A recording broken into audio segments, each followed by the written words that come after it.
जय श्री राम। नमस्ते, वंदे मातरम।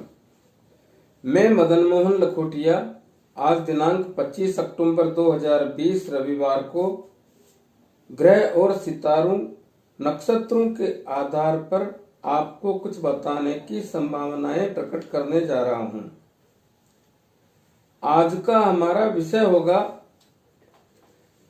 विश्व के बहुत सारे देश जिनमें प्राकृतिक आपदा, प्राकृतिक प्रकोप, राजनीतिक उथल पुथल या राजनीतिक दबाव या एक गतिरोध होना, जिससे देशों में चिंता, तनाव, पीड़ा, परेशानी का सामना करना पड़ेगा।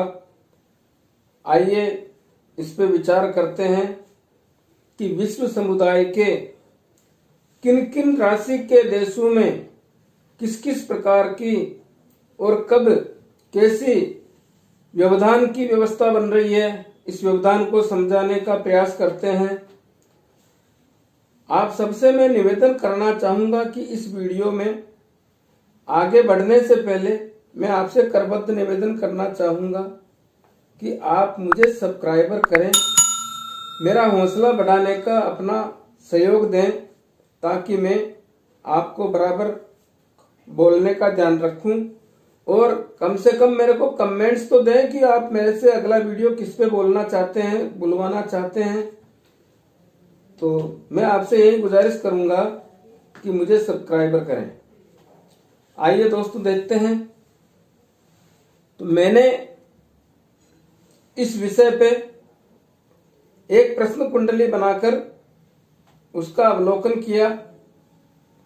अवलोकन करने पर जो तथ्य सामने आए वो आप सबके सामने रखने जा रहा हूं। आइए देखते हैं। प्रश्न कुंडली का लगन मेष राशि से चालू होता है। मेष राशि का स्वामी मंगल होता है। मंगल जो 9 सितंबर 2020 को मंगल वक्री होने के कारण मीन राशिगत हो गया। मीन राशिगत होने से मीन राशि का प्रभाव और असर देना चालू कर दिया। लेकिन अब आने वाले समय में मंगल देव 13 नवंबर 2020 को मीन राशि में मार्गी होकर मेष राशि में प्रवेश कर रहे हैं। मेष राशि में प्रवेश करने के कारण मंगल देव का मेष राशि पर पूर्ण अधिकार हो जाएगा और ऐसी स्थिति में वृष राशि में मंगल 12वां हो जाएगा। वृषभ राशि का 12वां मंगल, जिसमें कौन कौन से देश आते हैं इस पर चर्चा करते हैं। आइए नजर डालते हैं। Vietnam, Venezuela, Iran, Iraq, Israel, Italy और भी बहुत से देश हैं जिसकी मुझे जानकारी नहीं है। जितना मुझे जानकारी है मैं उतना ही आपको बताने का प्रयास करूंगा। जितने भी वृषभ राशि से संबंधित देश हैं उन सब पर यह लागू होगा। इन सबको 12वां मंगल हो जाएगा। 12वां मंगल होने के कारण ऐसे देशों में बहुत बड़ी तकलीफ, पीड़ा, परेशानी,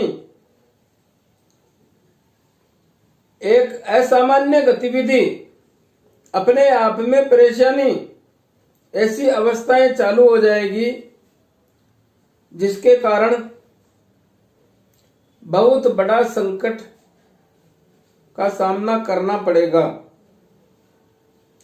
दोस्तों, इसके आगे चलने पर हम देखते हैं कि वृषभ राशि में दिनांक 23 सितंबर 2020 को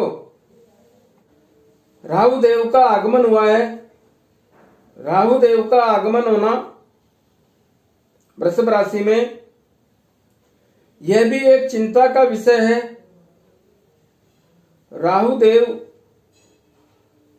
एक छाया ग्रह है।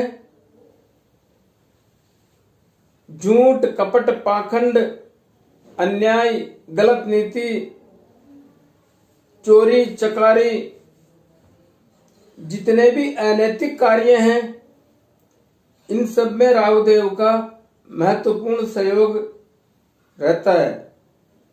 इसलिए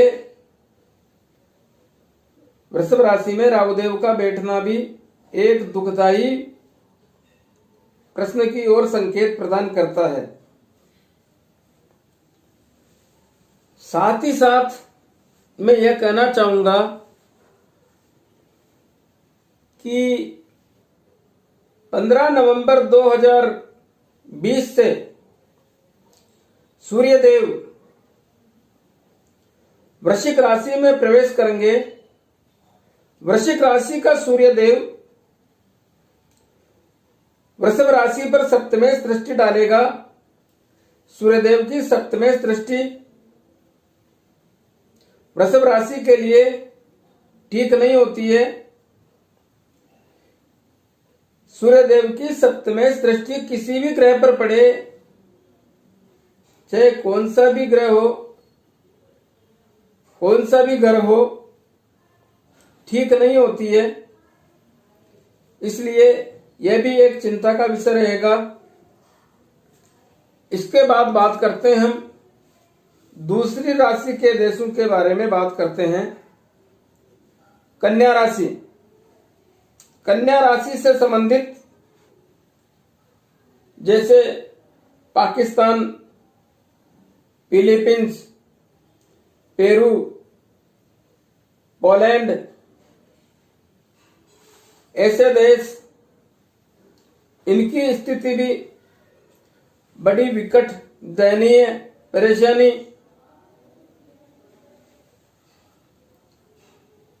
से कम नहीं होगी। कारण कि ये सब देश कन्या राशि से जुड़े हुए हैं और कन्या राशि के लिए मेष राशि का मंगल 8वां मंगल हो जाएगा। 8वां मंगल बहुत बड़ी चिंता, पीड़ा, परेशानी, दुखदायी अवस्था का आभास कराता है।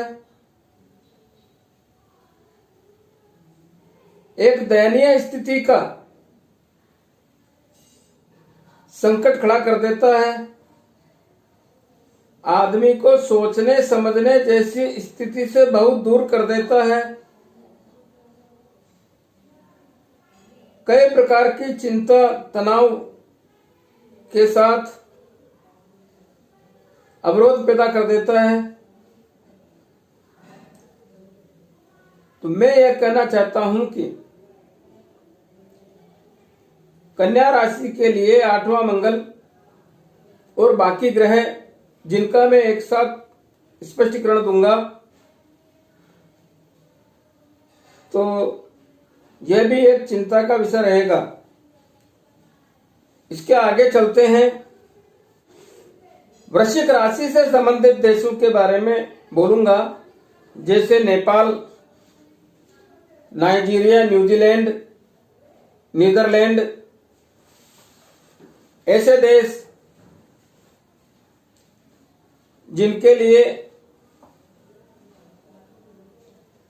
मैं यह कहना चाहूंगा कि इनको भी इसी अवस्था के दौरान समय सबका साथ चल रहा है। मैं जिसके भी बारे में व्याख्यान कर रहा हूं, सबका समय साथ चल रहा है। तो इन देशों को छठा मंगल हो जाने के कारण इनको भी एक बीमारू देश जैसी अवस्था का आभास, चिंता, परेशानी, पीड़ा, तनाव, असामान्य अवसाद, काम का नहीं बैठ पाना, होते हुए काम बिगड़ जाना, कहीं से सहयोग ना मिलना, ऐसी नाना प्रकार की बाधाएं, रुकावट, अवरोध पैदा हो जाएंगे। और वैसे भी वृश्चिक राशि में दिनांक 23 सितंबर 2020 को केतु देव का विराजमान होना इन देशों के लिए तनाव, पीड़ा, परेशानी का कारक बना रहेगा, जिसका आपको समय के साथ देखने का अवसर मिलेगा। इसके आगे चलने पर हम देखते हैं मकर राशि से संबंधित देशों के बारे में, जैसे जापान, जर्मन, ग्रीस, ऐसे देशों को भी इसी समय के दौरान तनाव, पीड़ा, परेशानी के साथ चलना ही पड़ेगा। इन सभी देशों को चौथा मंगल, पांचवा राहु और स्वयं मकर राशि में बृहस्पति और शनि का बैठना इनके लिए भी एक तनाव, पीड़ा, परेशानी और अवसाद का कारण बनता है। अब मैं आपको पूरा एक एक ग्रह के बारे में क्लियर करता हूं। आइए देखते हैं। आइए मैं क्लियर करता हूं। मेष राशि में मंगल बैठना वृषभ राशि से संबंधित सभी देशों को तनाव, पीड़ा, परेशानी, चिंता और असामान्य अवसाद का आभास करा देगा। साथ ही साथ प्रश्न कुंडली के दूसरे घर में राहु देव का विराजमान होना सभी देशों के बारे में जिनमें भी चर्चा कर रहा हूं, बनते हुए काम को बिगाड़ना, कार्य गति से दूर करना, मस्तिष्क में गलत तरीके से अनर्गल विचार लाना, अपनों से दूर करना, कुरीतियों की ओर बढ़ना। इसके आगे चलने पर हम देखते हैं कि कुंडली का पांचवा घर जो मस्तिष्क से संबंधित होता है, उसका मालिक सूर्य है। वर्तमान सूर्य देव अपने नीच राशि में चल रहे हैं। नीच राशि का सूर्य भी सूर्य की अवस्था देखते हुए ऐसा लगता है कि काफी देश वर्तमान समय में भी संकट में हैं और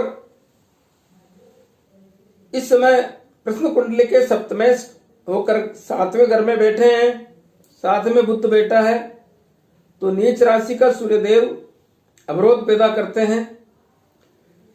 लेकिन प्रश्न कुंडली के छठे घर में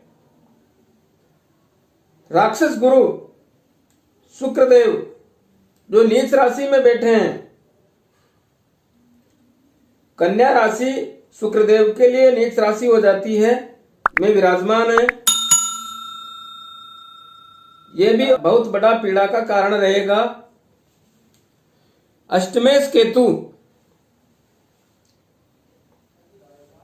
राहु और केतु 23 सितंबर 2020 को घर परिवर्तन करके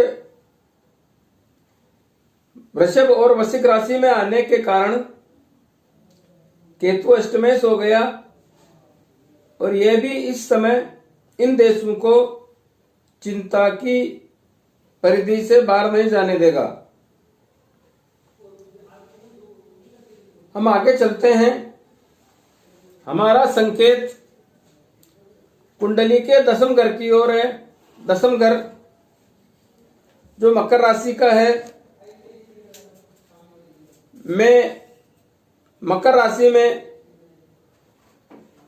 देवगुरु बृहस्पति शनिदेव के साथ विराजमान है। देवगुरु बृहस्पति नीच राशि में होने के कारण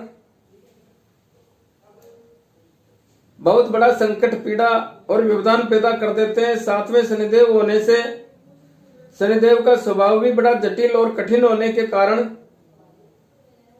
न्यायप्रिय ग्रह होने के बावजूद कोई भी अवसर नहीं खोना चाहते, इसलिए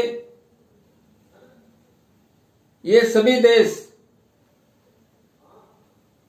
एक तनाव, पीड़ा, परेशानी का सामना करने पर विवश है।